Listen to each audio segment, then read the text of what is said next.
Every business, I have 5 companies now. We'll do 100 million this year. I started every one of those companies with no money. Zero money, man. Just hustle and grit and courage. The New York Times bestselling author and entrepreneur Grant Cardone. And manager and real estate investor Grant Cardone. Business coach Grant Cardone. Grant Cardone. Let's say Grant Cardone is a model of something you'd want to do. You don't really want to do what I did. What is the fastest way to $1 million today? There's only 5 ways to create wealth, right? So what is the one piece of advice you would give to looking to 10x their business? It's very simple. Man, I got a tremendous online business. If I told you what my online business makes, you'd be like, bro, that's crazy. So do you believe in solopreneurship? Anybody that says they're going to be a solopreneur, you're either arrogant or you're ignorant or you're both. Do you still rent or you own a house right now? I own 2 homes, actually. I own 3 homes, and I regret all of them. King George, dude, that's what I want to own. Get the income from it and fucking stay at the hotel. I'll just pay rent every night. The hotel doesn't take care of me, I'll move to the next hotel. When there's a flood, fuck them, okay? I'm moving out, okay? If the room service gets bad, them too, okay? Like, I'm out of here. When I say this in America, man, people go crazy, bro. I have people that love me that now hate me because I say, don't own a home. Hello, everybody. This is the first episode of the Simply Hustlers podcast. This guy right here is the reason why I decided to make the podcast. Actually, it was not even in my intention, but a week ago I saw his stories. I'm following him for the last decade or something, and I saw that he was in Athens enjoying the beautiful scenery, and I was like, why not bring this guy and have a beautiful meetup and a chat in a beautiful location here in South Athens. I tried to do that, but he was already in Dubai in a conference, but he was kind enough to give me the opportunity to have this meetup for the next hour or 45 minutes, we will see, through me in Athens and he is in Miami, but the value will be here. So let me, first of all, thank you for being here, an honor. You're welcome. Thank you so much. And let me introduce Mr. Cardone for the few people that don't know who he is. So Mr. Cardone is a prominent entrepreneur, author, and real estate investor. He owns 7 companies, runs the Cardone Capital, a real estate firm with $4.7 billion portfolio. And as one of the top crowdfunders, he raised over $1.4 billion through social media. He's been featured in many, many titles, Discovery Channel's Undercover Billionaire. He built $1 million business in 90 days. And he's an author of 11 business books, including the 10X Rule, which sparked the 10X Global Movement and the 10X Growth Conference, one of the most recognized brands in the online industry, the world's largest entrepreneur event. He also runs educational platforms serving 650,000 individuals, and he has a collective number of 15 million followers on all social media. I mean, if this is not impressive, I don't know what else it is. So we all have a lot to learn in this discussion. So the floor is yours. I will start with unless you want to start with something you want to share, I will start with the first question. Okay, beautiful. Okay, so I'm in the digital space as well, in the online world, the digital marketing space mostly, but I'm following you the last 10 years or something. So you, Gary Vee, and a couple of other people were the people that really pushed me to start creating content. And because of you and some others, I have like 3.5 million followers right now, and I keep pushing content out. So I want you to tell me, what is the biggest misconception that you see that people have about building wealth online, especially in the online space? Yeah, so I think the biggest misconception is I literally woke up this morning, I'm like, I have to get out of this online thing. I think people think it's easy, it's a way not to work. I mean, it's not, no offense to anyone, but it's not really a real business. It's not going to have value to the marketplace to where somebody's going to want to buy your business, because it's so dependent upon the personality, right? You talked about my followers, your followers. Like if you don't have those followers or grow those followers, or something happens to your brand, the value of that goes down, as opposed to a business that has long ongoing, valuable, exchangeable concern, value to the marketplace. Coca-Cola, I don't know who's running Coca-Cola today. It doesn't matter, right? That brand lives on. They can go out and buy and consume other companies and put it underneath Coca-Cola. The online influencer space is a created moment in time that benefited a handful of people. I was actually late to the game, and probably one of the older people to see the opportunity. And I used it to build an audience. But if you don't have products and services to sell, if you don't have a real business plan, how to scale that out to that clientele, all you're going to be doing is hawking. You're going to be selling, courses and programs. Yeah. And maybe being an affiliate online. I know a lot of people that made a lot of money doing this. I know a guy right now making a tremendous amount of money in the health space, but he's just a prostitute. Like he's just literally like he's just selling one product to the next product to the next product to the next product. No offense and no harm in doing that if that's your business plan. But at some point you will get exhausted doing that. And at some point it will feel purposeless. Or it can be smoke and mirrors, right? It can be smoke and mirrors. I mean, followers and everything, the attention you get is not guaranteed. It might go away, so your business goes away with that, right? Yeah, exactly. Like, so if you're a legitimate person in the space providing real information, education, courses, and let's say there's 9 guys that pop into the space because it costs nothing to get into it. It's not regulated. Let's say I'm one legitimate guy in the space and 9 other guys get in it and they're not legitimate. They don't provide refunds. They don't take care of their clients. They overpromise, underdeliver. Well, like even if only 4 of them are scammy, then the whole space starts to look like a scam. Now I've experienced this because, we have 3 other very, very big businesses. Like they didn't start big, but three of them will do $750 million in revenues this year. So the moment this other little thing that I'm doing, this online influencer thing to promote a book, let's say, the best way to promote a book is online. It's not through advertising or publishers. It's online. But there's so much scammy stuff happening in the space, as you know, that it can end up looking like everything is, and then it taints. It gives the wrong impression of these other very legitimate businesses that I'm trying to grow and scale. Our real estate company's $5 billion, right? And we send out, I don't know, $8 million a month in distributions to our investors. But let's say somebody did my course, my online course, or the wealth creation course, and they weren't happy with it, and they throw it up on Reddit. Oh my God, it was just him trying to sell more products and services. So all I'm saying to you, it's a great space to be in for a second, build an audience, get out of it, and go build a real business. That would be my advice. So that's bottom line. That's what you say, right? Build a legit, valuable business above everything, right? And everything else will fall into the right place. So having said that, what do you believe in order to build that? And to build this online business and the audience that can only elevate the whole thing. What is the single most important skill that somebody should have today? And the one thing that obviously you see around in the people that you see, and you say, this guy is gonna go places, Yeah, it's not really a skill that you need. What you need is products. You need real products that are beneficial to people. 1, 2, that you need proof that it worked for legitimate companies.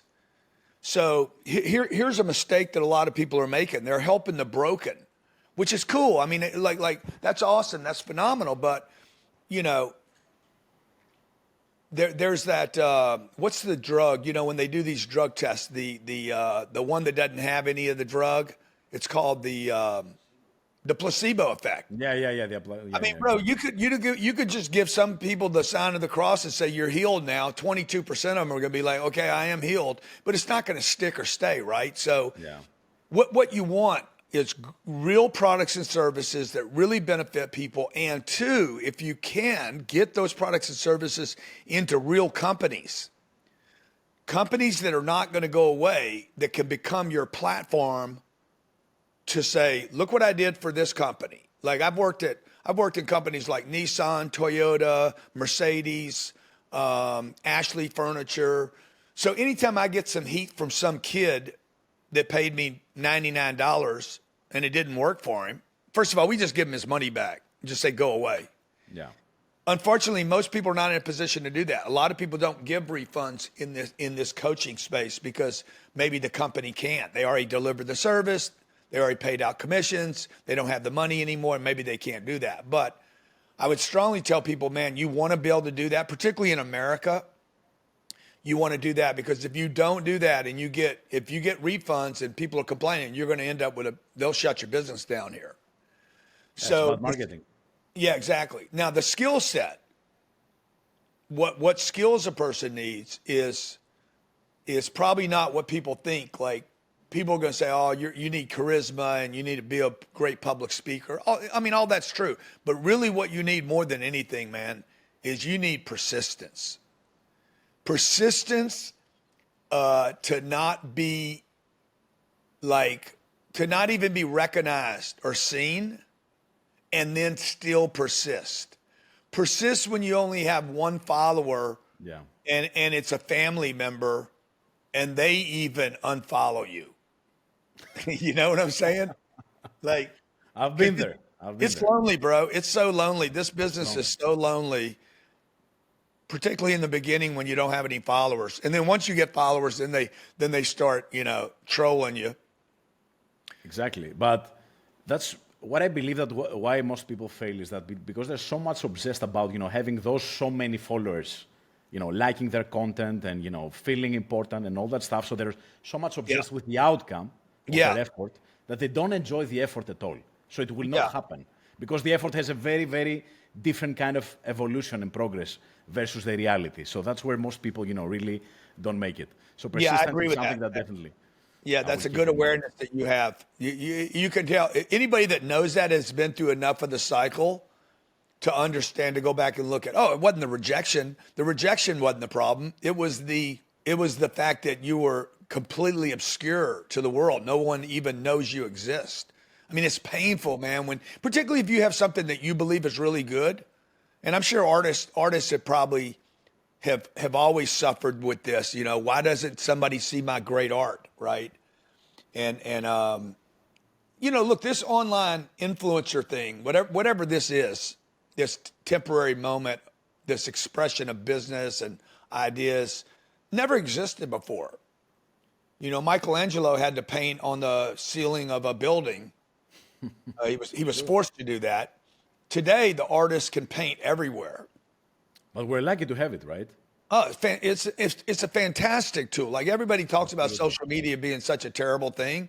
It is an unbelievable moment in time that we can connect, that you and I can do this. I was in Athens. It was easier for you to do this with me than to meet me in the square. Yeah, exactly.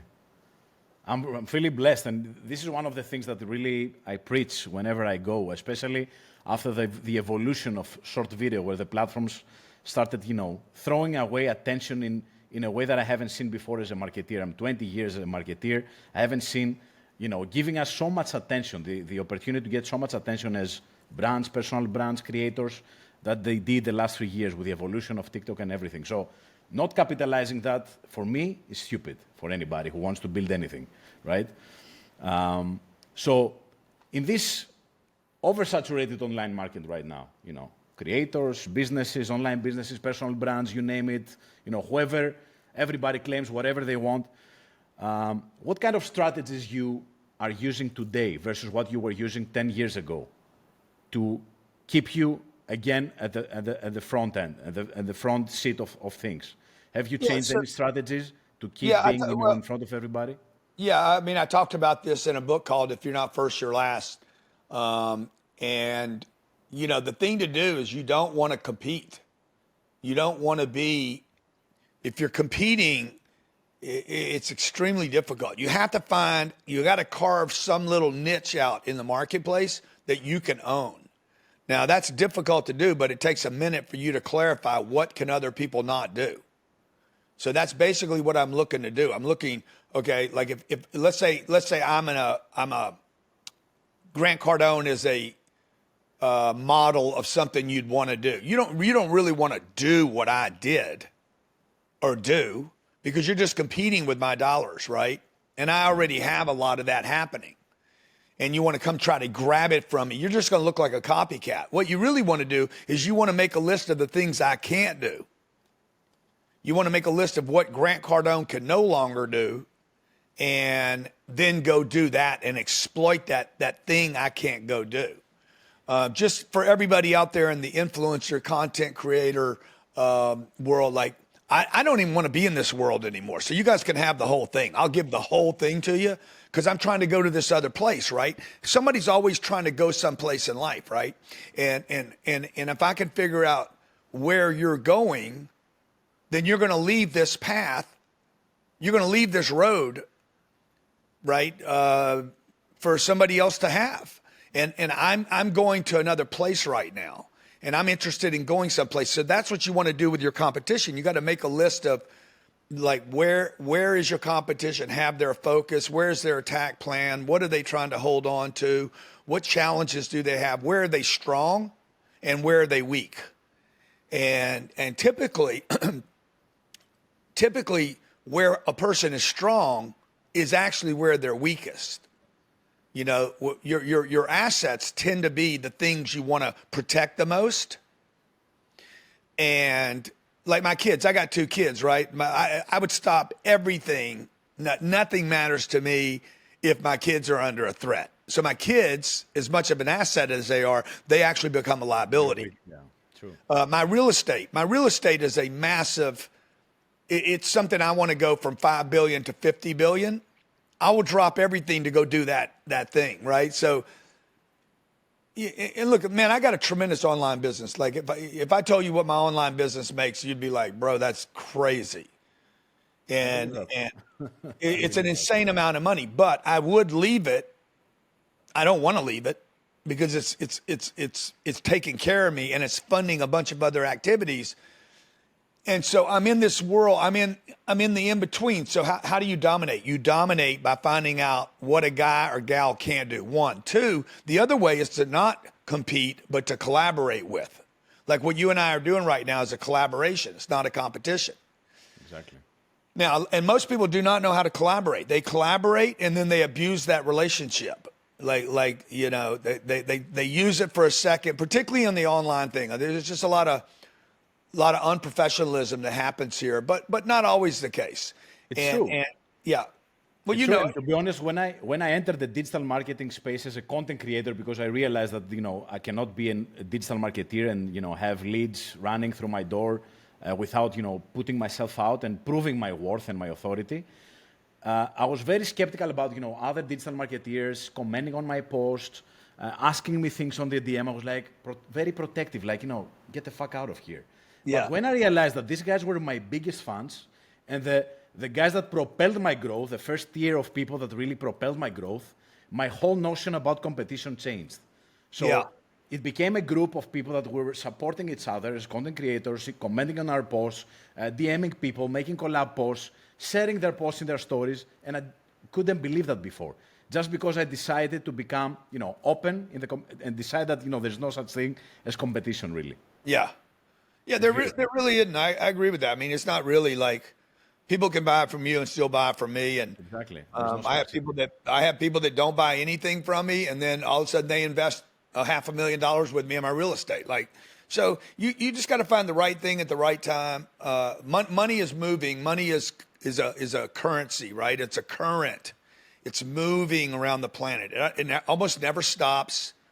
And the people that save it are the ones you're really worried about. It just sits there and basically disintegrates. It goes down in value. It's better just to have the money moving around, buying shoes and then jackets and then course and then taking the course money, improving yourself, buying some real estate. Like the money's just moving along.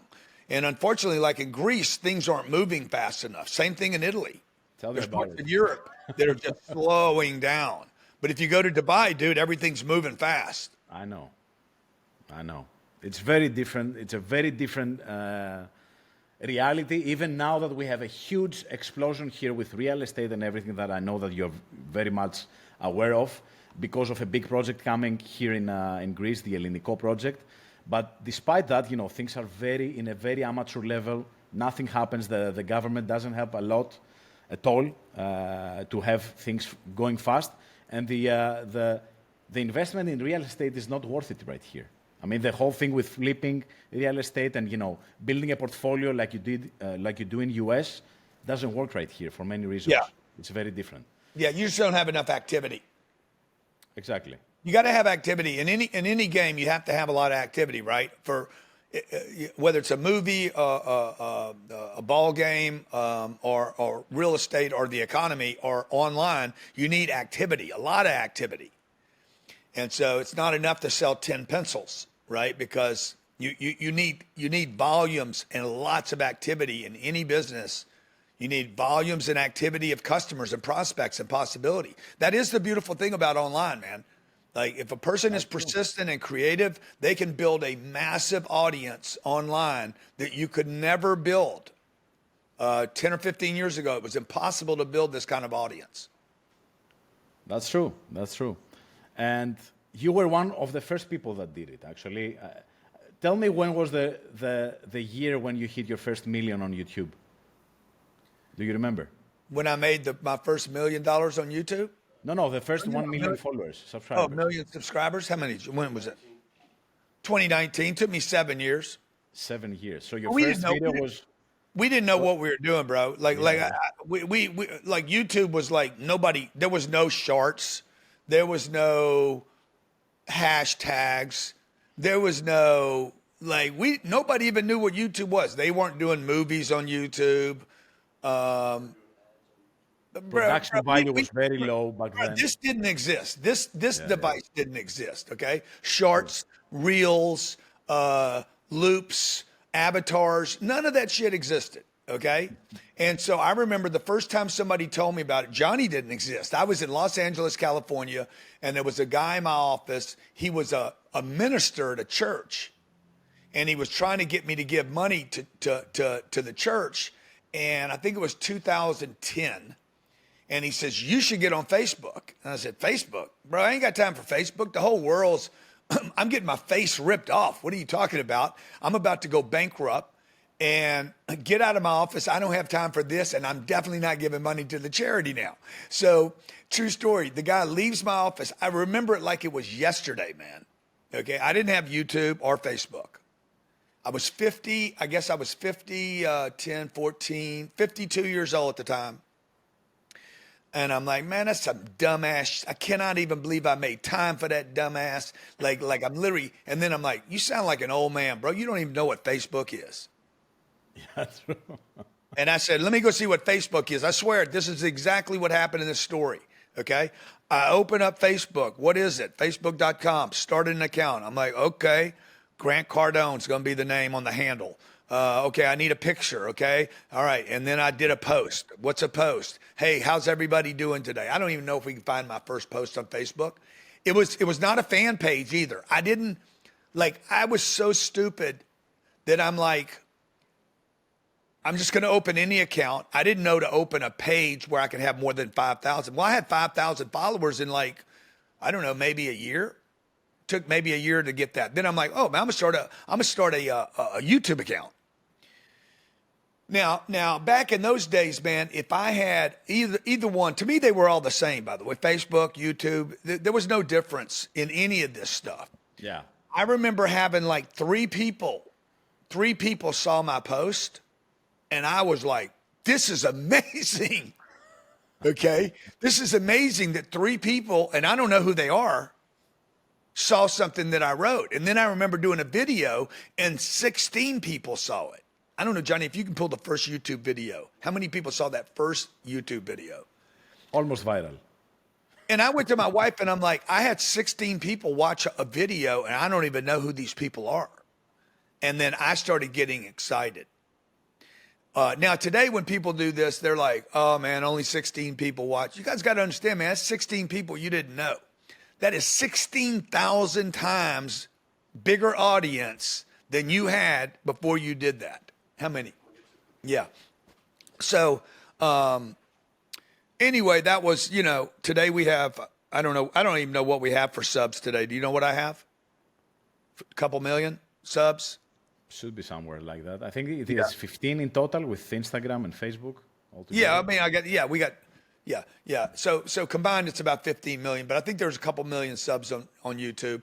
I love YouTube. YouTube's my favorite of all the. That's where I discovered you, to be honest. That's where I learned about you. That's where I started following you. That's where I saw your sales tutorials and everything. You know, the viral videos that put you in the map, not only in US but also in Europe and other places. I'm pretty sure you see the demographics, how popular those videos are, in Europe as well. Yeah. But I'm lucky that you found me like that, because really what I should do is I should have a YouTube channel in Greece. I should have one in Italy. I should have one in China. I should have one in, it's stupid and arrogant that me and my team think that we can just have one in America. True. If you're in Mexico, you're not going to find. In Spanish, you would make so much noise. Exactly, dude. I got 40 million people in America that Spanish is their first language, and we're not. The channel should be in Spanish. Totally, but you need to create a new channel, transcribe everything, subtitle. I mean, with AI now, it's easier than ever, even with your voice, right? You would be talking in Spanish, having all your videos that are evergreen because your niche is evergreen in general, right? So it's very easy for you. From 2007. To 2008, my first video had 50 views. What was the topic? What was the topic? You remember, Johnny? Who knows, dude? I didn't know what to talk about. We didn't have a plan. And so what made you continue? I mean, you didn't even know why you were there. You didn't see, any crazy attention. So why did you continue? Sales training and sales motivation. Like, who wants to watch that? Nobody. Relevant today, though, huh? It's relevant today, though. It's 17 years later, it's still relevant. Yeah. I'll send it to you so you can insert it into this. Yes, please. I want to put it in the video. Yeah, but look, we didn't have a plan right now. Now, just so everybody understands, we still don't have a plan. Like Mr. Beast, man, he spends all this time, making sure he gets 1 billion views. I mean, we've never done that. I don't try to get 1 billion views or go hyperbolic. What's it called? What's that word? When it goes all over the place? Viral. We've never had a viral plan. Now, that being said, I've sold $1 billion worth of products over the internet, and I've raised $1.4 billion. So that's insane. There's more than a couple ways to do this thing, and we put out a lot of content, and even Google or YouTube in this case says, look, the way you do it is hard to find. We don't know what you're talking about. Your channel's very difficult to watch. So I don't have this. I just want everybody to know, if you're looking to be a YouTube genius, I am not the model. Yeah, but you were yourself. For me, that's the best model always. I mean, when you have some kind of knowledge, some kind of experience, and you just, open the camera and you are yourself genuinely, and you have something to say, this will impact some people, right? Yeah, I know. But I mean, you know, people should study, like there's science behind this thing now. Like there's ways to But it still works. I guess there is. But it just goes to show you, a guy like me that doesn't even know what he's doing. The thing was, I wanted to share my message with people. I didn't think, oh my God, I'm going to make $1 billion here. Never dreamed. I was just doing this out of survival. I'm like, I need people to know my name, because if they don't know my name, it doesn't matter what my product is. So personal branding played a huge role for you, right? Well, it wasn't the branding. To me, that's not branding, right? That's just. I mean, everybody, when he trying to sees get known. Their business, he thinks of your face, right? That's personal branding, right? No, branding would be to me. Branding would be, branding for you would be the Greek guy with the blue hat, right? Sure. You're the Greek guy. Yeah. The accent, everything. Yeah. Yeah. So in America, like in the beginning, I was the sales guy. And then I went from the sales guy to the marketing guy. They said, oh, that marketing guy on YouTube. And then I went from the marketing guy to the real estate guy. And so my brand has actually changed over time. Like you know, you definitely want to mature the brand. And I mean, one day in the future, I'm going to be the guy that started that bank. That's the plan. That's the founder of the Cardone Bank. That's that bank. That's that banker. People won't even remember me as a sales guy or a marketing guy. Yeah, the end game can be very different. That's for Yeah. sure. Especially when you are in the trajectory that you are right now, right? Yeah. And you know, it's difficult while you're in that, right? Because you don't want to abandon the fuel you have in your machine to keep going. That's very difficult. So in scaling this business from the sales guy who is just experimenting, you know, with different stuff, coming out of a very difficult life that you had, I'm aware. You obviously, to scale that massive business that you have right now, having a private jet and all that fancy stuff that I see and many people are getting excited about. You obviously you had a good selection of people around you, and also you created the systems to do that, right? Yeah. So can you tell me a bit the biggest challenges in those cases in building the systems and finding the right people to do that? Well, you know, on finding the right people is, you know, like you need a machine. You need success. You know, the trick to finding great people is to build is two things. One, build success, because other successful people want to be part of success. It's probably the greatest hack there is, man. Just have a winning team. I mean, you don't even need a winning team. You just need to win. Yeah. Win. Okay. And then all of a sudden Johnny's like, I want to play for him, bro. That guy knows how to win. There's two of us. And then Jared's like, shit. Now in the beginning, bro, I was everything. I was the quarterback. I was the receiver. I mean, still today, if we're coming up short, I'm like, give me the goddamn ball. You give me the ball. Okay. I am the guy to give the ball to in the last minute, and I will, you know, I'm going to win the game. Because winning attracts people and it keeps people. So number one, you got to win. Two, you have to win at bigger levels all the time. You can't just keep winning the same ring over and over, because once the team members have the ring, they'll be like, all right, got a ring. Okay, put one on the other hand. Okay, I got 2 rings. Now what? Like you want to win at other things. So 2 things have to happen. One, you got to win. 2, you got to be willing to add people. Now, when I add people, bro, the pot's got to get bigger. Okay. So if my table is set for 4, my wife, my 2 kids, and I want to bring a partner in, cool. He might come drink with me and have crackers, but he's not going to keep coming back if there's no food. Like, he's got to be able to eat. And then he wants to bring his tribe in to eat. Now the room's got to get bigger. The table's got to get bigger. The food's got to get bigger. The profits have to get bigger is my point. So 1, you got to win. And 2, and this is a big mistake a lot of entrepreneurs make. You guys make enough money for yourself and your family, but you don't make enough money for anybody else. And then people come in, they watch your model. They're like, shit, I can do that. If I do it only half as good as he does it, I'm still going to get paid more money. And they leave. And then you blame them for leaving. But the truth is, you shouldn't blame them. You didn't build a table that could expand. That table's got to get bigger and bigger.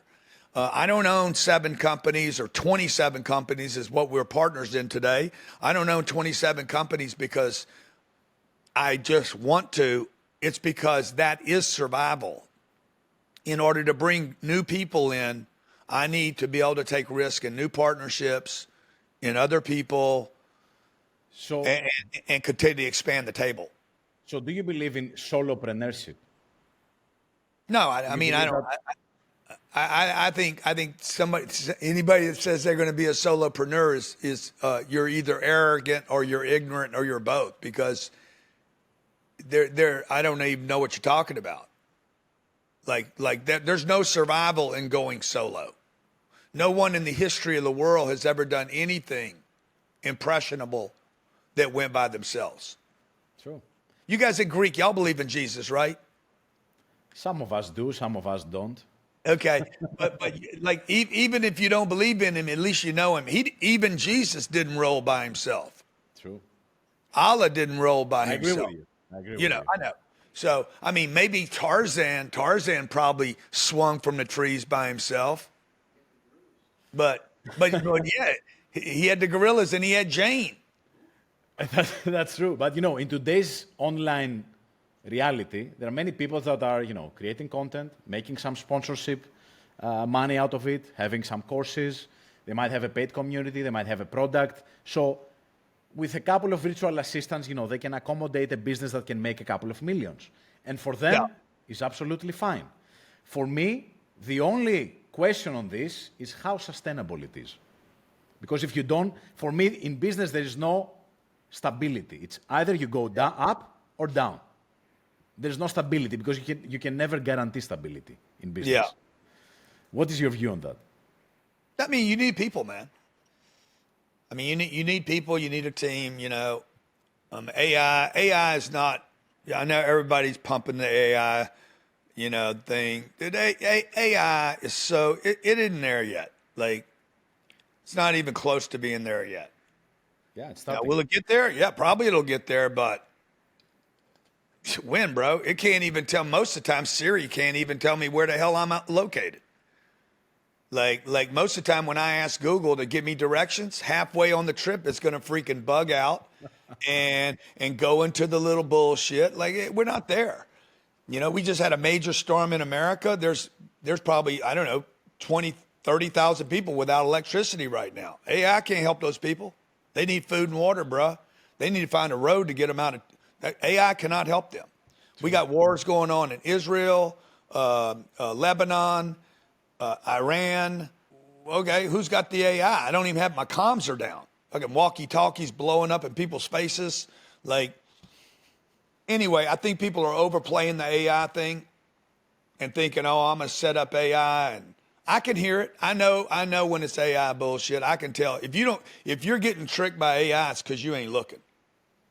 True. You're not aware of the situation right now. That's why you get tricked.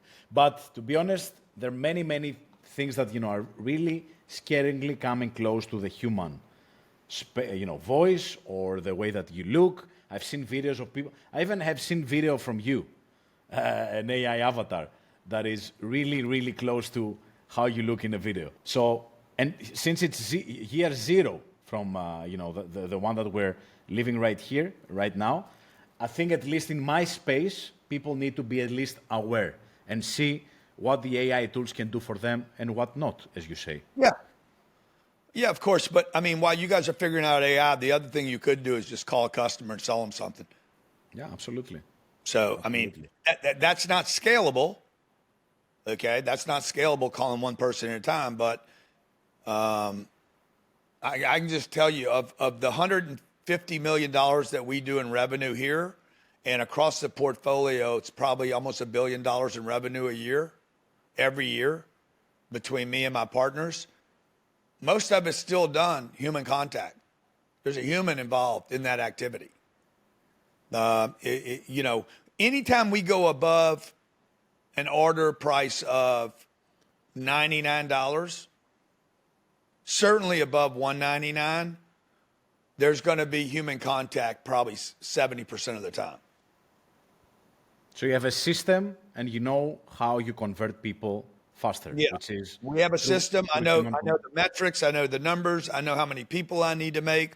For me to have 180,000 transactions a year that equate to,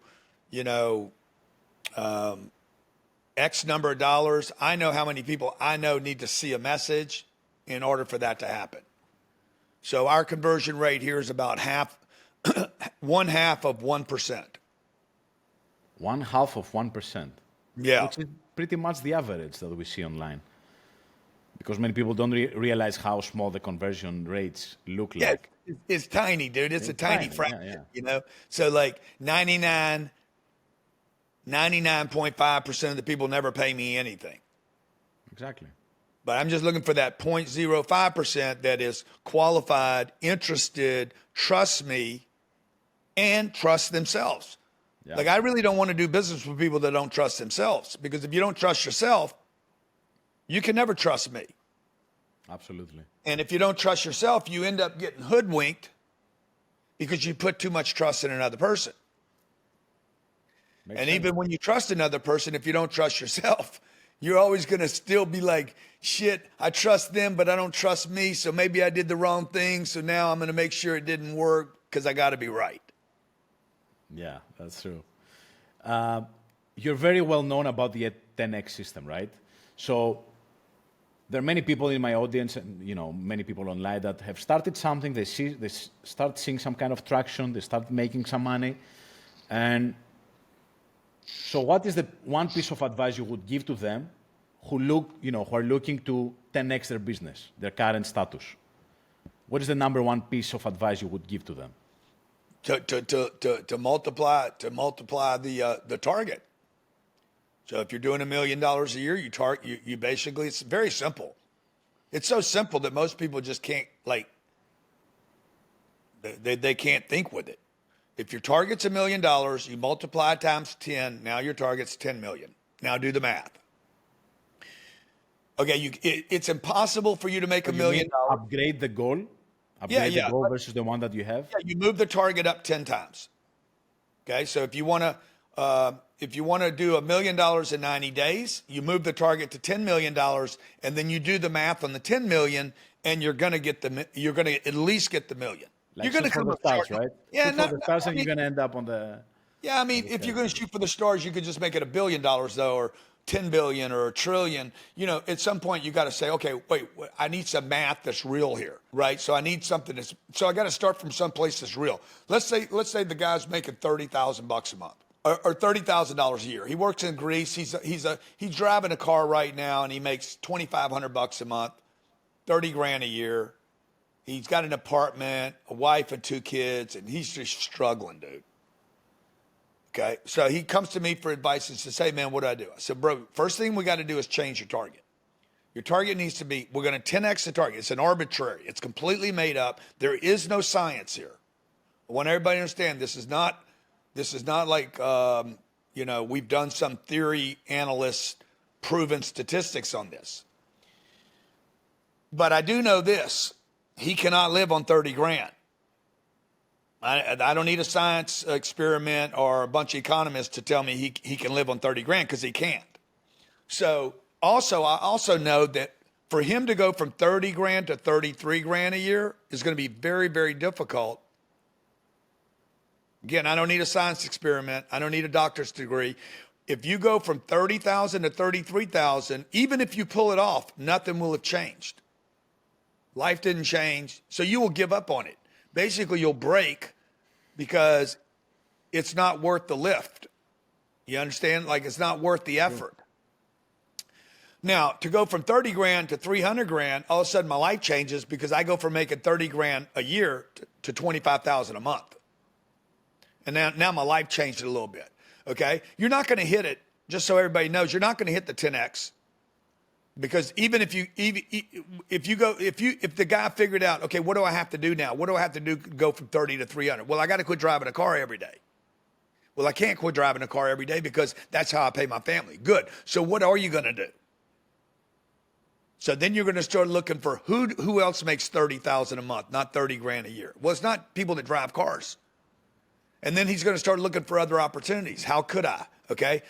We're going to teach him in the 10X rule how to do the math on that.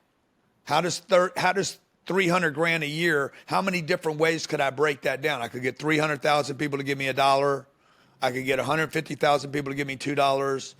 I could get 100,000 people to give me $3. Like, you just start breaking the math down. Then you pick the product or the service. And it's important for people to make this exercise, to take a whiteboard and write down exactly the target, break it down in small pieces, and understand how many of those small pieces they need to get to that. It's very important for the brain. So if somebody asks you here today, your son, right? If he asks you, what is the fastest way to get to $1 million today? How would you start today to get to the first million that you would ever experience in your bank account? Would it be through investment in real estate? Would it be by doing something online, by creating a digital funnel or something? what would you recommend to somebody? Oh, by the way, the 300 grand a year is 57 cents a minute. So that's what I'm gonna break it down to. Okay, That's good. So what would I tell my son? Well, I'd tell my son, For somebody who wants to start. I would tell my son to take over my empire. Don't be an idiot, dude. Okay. Okay, let's go for somebody who doesn't have Grant Cardone's dad. Yeah. But look, there's only 5 ways to create wealth, right? One is to inherit it. It's very difficult to inherit money. If you're smart enough to figure out who your parents are going to be and come back and be the children of rich parents, that is the smartest hack in the world. Okay. But you got to believe in reincarnation. And you got to believe that the kid can do the picking. My kids happen to believe they picked me. Second way is I didn't pick well, personally. yeah. Second way is to marry into the money. You can marry more money in one day than you can make in many lifetimes. I highly recommend marrying money, but inheriting and marrying both require a sacrifice of some. You got to give something up. Okay. The third way is to either start a business, buy a business, or to join somebody in a business. That's the third way. Mm-hmm. The failure rate on this is tremendous. It's like a 95% failure rate. You're not going to make it. You could actually make less. You could actually make more money working for somebody than the average person. The average employee that works in my company makes more than 67% of all the privately owned businesses in America. That's crazy. Okay. The fourth way to get rich is to be an investor. That is the easiest way, by the way. Number 4 is the easiest way of all. What kind of investment you mean? Investments in anything. I mean, if you bought right now, what would be for you the go place for an investment? Would be real estate in a specific area? Would be America's we're having a massive correction over here, so I think real estate's a great thing to buy. I mean, it could be Bitcoin. You know, if Bitcoin goes to $1 million or $3 million or whatever they think, I mean, somebody's going to make a lot of money there. AI, if you're smart enough to invest in the one AI company or the 3 AI companies that are going to make it out of the 3,000 that are out there, there's going to be 2,997 failures and 3 winners. So if you're lucky enough to be an insider and you know what to invest in, I mean, investing's a simple thing to do. Okay. The 5th way, the hardest way, is to get lucky. And that's the 5th way, dude. You can't duplicate it. You can't do it twice or 3 times. You can't depend on it. It can't scale. You got to be ready, right? You got to be ready for that as well. You got to be ready for that. Yeah. And most people actually get lucky and don't even know what to do with it because they don't trust themselves. Yeah. So they don't even recognize that they are lucky at this moment. Huh? Or they don't even recognize that there is luck around them at this moment. Yeah, exactly. Okay. So now, all 5 of those, by the way, leave the individual knowing I inherited the money, I married the money, I joined a company, and I got an investment, and I got lucky. They all require you to have self-confidence. Absolutely. Right? Am I valuable in this? Am I valuable as a wife? Am I valuable as a child that wants to take over the company? Am I valuable as a business partner or an employee? Am I valuable to the marketplace, to the company that I invested in? Am I valuable? Do I believe in myself? Am I adding value to the company? Whether you're worth $1 billion or $1, it all comes down to how do you feel about yourself anyway. So what would be your favorite way to make $1 million again if you start over right now? Well, I don't have one. We raise everything you have. How would you start again? Well, I would do what I went and did on TV. You know, I went on TV and did this. Discovery Channel asked me what would I do if I was broke. I said, I'd go make $1 million in 30 days. And they were like, oh, that's ridiculous. I'm like, no, it's not ridiculous. It's what I would do. I would figure out. I said, you could drop me off anywhere in the world, drop me off there. As long as I could speak the language, I'll make the money back. So it's a mindset and a confidence thing, right? Well, it's confidence because I know the strategy. You talked about, hey, you need a system. I know the system. And the third thing is I know how to communicate to people. So I need to be able to talk to somebody. Who's got the money? A person has the money. The bank doesn't have the money. The money's not with the bank. I mean, it is, but I need to talk to a person. So if you can't talk to people, you got a problem. True. Now, you guys that are introverts, I'm just telling you, you got a money problem now because you won't talk to people. And the only way to get money is to talk to people. Money moves to attention. I'm an introvert, by the way. Yeah, but that's fine. But you know, if I showed you $1 billion, if I showed you $1 billion that you could get in about 10 minutes, and said the only way you could get that $1 billion, US dollars, by the way, okay, the only way you could get it was to start talking, you wouldn't be an introvert anymore. Absolutely. Okay, like you guys are like, man, like there's all these lies. Like that you're an introvert. You're not an introvert, man. Shit. Me and you talking just fine right now, okay? You know. I used to be. I mean, this is, you know, my extroverted, trained self after lots of training, lots of public speaking, lots of content creation, lots of meeting with clients, lots of losing business, building businesses, selling businesses. So it's, the evolution of an introverted person, because I stepped out of my comfort. Yeah, and I could put you in a situation where you're an introvert again, right? I put you in a room with a bunch of guys that are worth $20 and $30 billion. You ain't gonna say anything. You're gonna sit there and be like, God damn, what am I doing in here, right? I put a gun to your head. I could turn you into an introvert again. So anything can make anybody anything, right? Like one guy says that smoking is the hardest thing to get over, and another guy's like, bro, I mean, I never have to smoke again. Like it's really, one guy can't get over drugs and another guy can stop them right now because they're motivated to. They have a reason to stop or start. And that's what, if you were my son, I'd be like, bro, but do you want to do anything? Because if he doesn't want to do anything, guess what? It won't matter that he inherited money from me because I ain't going to give him any money anyway. True. I'm more likely to give the money to a stranger than I would my son if he's not motivated to grow it. Do you see many people like, sons of very wealthy people losing this hunger and this appetite that you have embedded in you? Because obviously you haven't lost it, right? You have achieved so many things. You have money to say, I'm retired. That's it for me. I don't want to do anything else in my life. You have all that, the situation around you. So what keeps you going, and what you see in other people that don't make it lacking? Yeah, so I mean, when you ask me that question, I wonder if I'm actually motivated because I see Elon Musk, and I'm like, bro, you got no motivation compared to Elon. I'm a deadbeat, right? I see Larry Ellison, he's worth $200 billion. He's pounding the game out, reading, studying, learning. I'm like, man, what are you doing, Grant?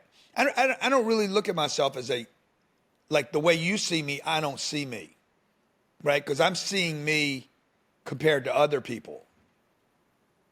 So now, do I have a dog in me? Yeah, I do. Like I'm a hungry guy, right? And I stay hungry. But the trick for me is I trick myself into being that cab driver. I can be that guy right now. I can be the guy cleaning a table up at the restaurant, hoping I'm going to get a tip. I'm not the rich guy in my mind. Yeah. So I think that comes as an experience as a kid, I believe. I mean, you either have it or you don't. That's what I believe in people. I don't believe that somebody can get it at some point of time, right? Yeah. This hunger, this, insatiable feeling of, I don't have enough. That's how I feel myself as well. Yeah. I'm nowhere close to where you are, but I'm in a much better place than I was like 5 years ago that I wasn't able to pay my rent, for example. So, and now I have a team of 25 people. I have a good amount of money in the bank. I feel safe, so I can create freely. But I feel that I'm broke right now. I feel that I need to do way more than I'm doing right now. And many people ask me the same things that I ask you. So it's what you say.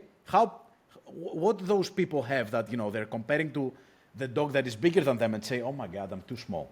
What should I do? What do we have? What is wrong with us? If you believe that you have everything you need to go look at some things that you can't have that you need. So, You know, anybody that believes they have everything they need just hasn't had enough taken away from them. That's true. Because, you know, there's that song that, you know, what, you don't know what you have until you lose it or something. Yeah. Yeah. You know, and you know, until you have cancer and find out it costs you $2.5 million to get rid of it, you're like, I'm good, man. Until you, or your dad has it.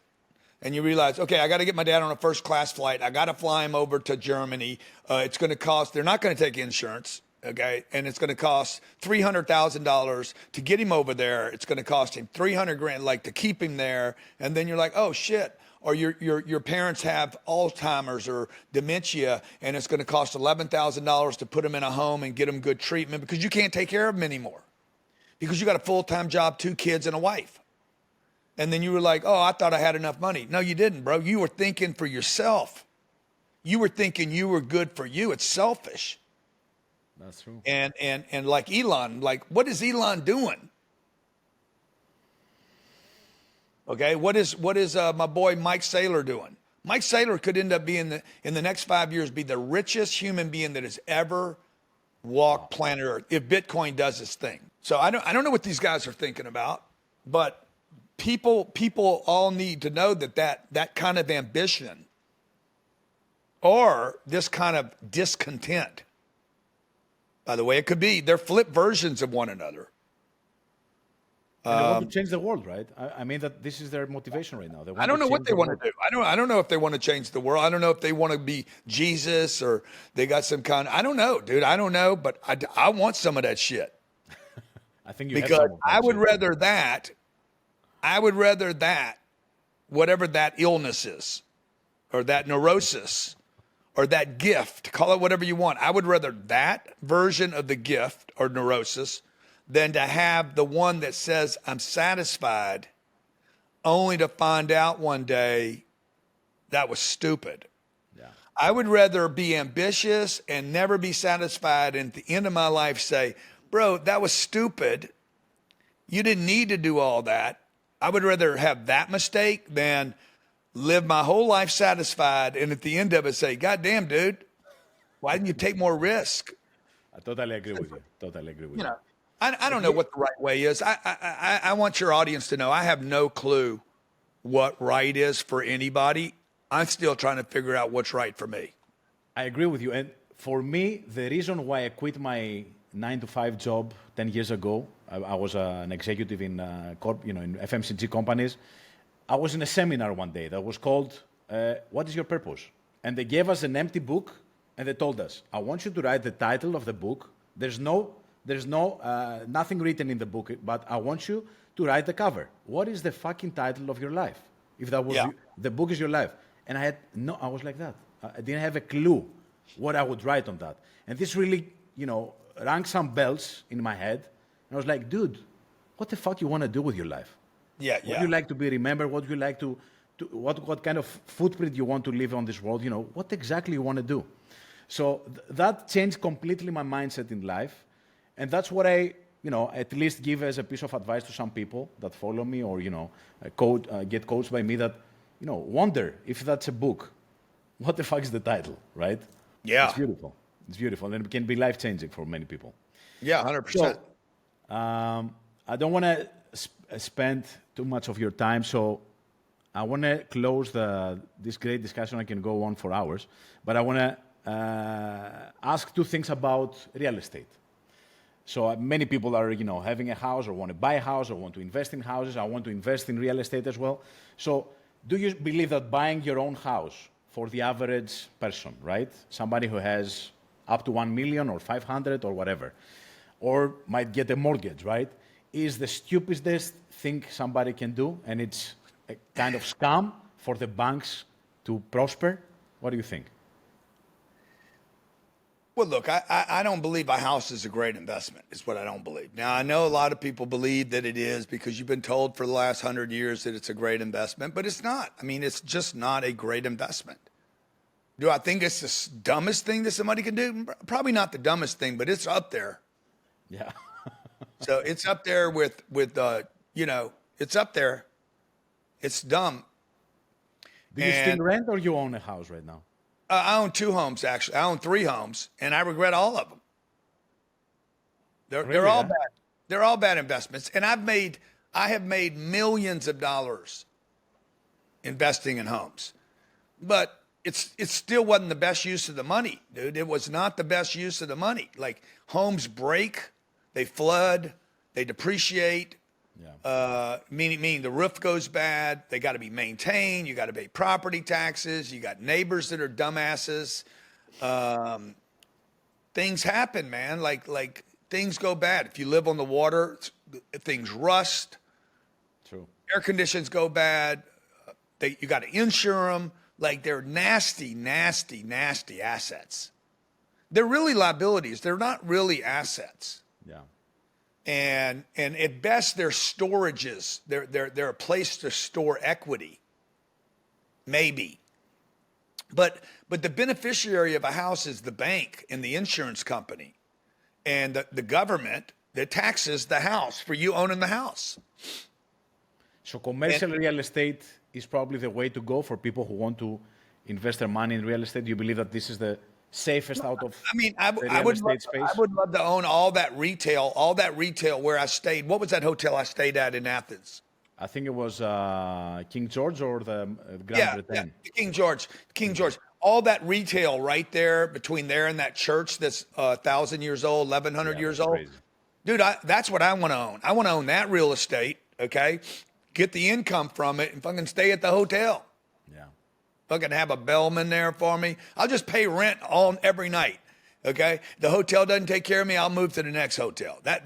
When there's a flood, fuck them, okay? I'm moving out, okay? If the room service gets bad, fuck them too, okay? Like, I'm out of here.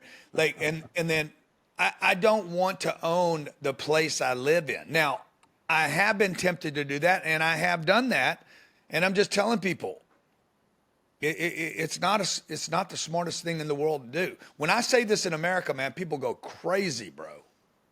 They lose their minds here. I mean, I have people that love me that now hate me because I say, don't own a home. But Elon Musk doesn't own any homes. That says something, right? Or Yeah. a yacht. Now, Larry Ellison probably got 25 homes. Larry's worth $200 billion. He's got homes. He's probably got 2 yachts. She can afford it though, right? Yeah, bro. I mean, he's on the other side of the universe, man. Exactly. He is in the land of who gives. It's a statistical error. It's not something you can really. He owns part of an island in Hawaii. Okay, but Warren Buffett owns one house. The same house that he bought in 1958, he still owns today. That house is probably worth $1 million today. He paid $48,000 or $18,000 for it. Okay, so he made $1 million. He became he's worth $80 billion because of his investments. One house, the rest was investing. And that's all I'm saying to people. Okay, like if you're a plumber, if you're a limo driver, chauffeur, you're working at an airport, what are you doing buying a house? Take all your money and invest that money, not in where you live, but in a company that can grow, right? In a company, you could make an investment in anything that would grow 50 times, 100 times, 1,000 times. A house can't do that. And even if it does that, while it's doing it, you're paying taxes, you're paying property insurance, you're paying, to fix the flood and all the stuff. Well, I got to live someplace. Good, live down the street. In Miami, where I'm at today, it's cheaper to rent than it is to own by 50%. So if the mortgage was going to be $4,000, you can probably rent that place for $2,000. That's insane. People don't realize that because the dream of having a house is so embedded in their head that they lose the sense of reality. That's why I wanted you to stress out this kind of message. So that's all from me. I don't know if you want to share something with my audience or the people who want to watch something that's happening right now in your business and your life that you want to share. Anything you want to say to close this interview? It's been beautiful. I wish I could speak Greek. I wish I could say something in Greek. And next time I will teach you something. I will take you the best restaurant. Yeah, how do you say success is my duty in Greek? Επιτυχία είναι το χρέος μου. I mean that's my mantra. I love it. I love Success is my duty. I'm not doing it for the money. I mean, I got the money, but I mean, I want money. I want more money. That's all. That's cool and everything. But I want to be successful. I want my kids to be successful. I want my friends to be successful. I want the people that work for me to be successful. I want, like, even the smallest task, you know, to be successful because it's better than not being. And so I hope that for your audience, I hope you have massive success in your life, and I really appreciate you taking interest in me, and the same thing for your audience. Thank you. Thank you so much. You got Grant. it. I appreciate it so much. You got Much it, brother. love to everybody. Thank you for tuning in. Let me know in the comments if you loved it, and I'll see you very soon.